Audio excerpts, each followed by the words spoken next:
Building an AI chat backend is very simple.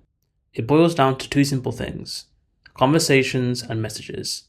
Now, a conversation is just a folder that contains many messages, and a message can be from a user like yourself, or from an AI, or any other entity. Introducing AI into a chat backend can introduce more complexity, which we'll see right now. Okay, so here's a very simple backend that we're going to walk through. So we have our index.ts here, which is where the API will be instantiated. So we're using Express server, dotenv for our environment variables. We're using a database called SQLite. We then have a service. So our chat service is where all the logic will happen. In that service, we're injecting or passing through the repository along with the AI client, which I'm going to go through right now. In the AI client, we have two main things: the Vercel AI SDK and the Open Router provider as part of the Vercel AI SDK.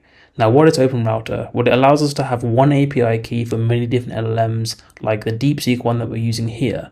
And the Vercel AI SDK allows us to interact with many different LLMs using a single interface. So in this example, we're using a stream text, which returns a promise async iterable, allowing us to loop through the chunks that we receive from the LLM in real time. I've set up a debugger for the API, so let's walk through it. So we'll make this API call, it hits our endpoint, and then into the service method where the main logic lives.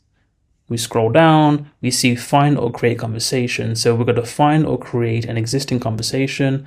We then insert the message that we just received from the client into the database, and then we fetch every single message from that conversation. Then we map those messages to a DTO so we can send it to the client. And then from the client, we get the text stream that you just saw. And then from that text stream, we can loop through in a for await loop, which is an asynchronous loop. And then as we're doing this, you're going to see in the terminal the response from the AI.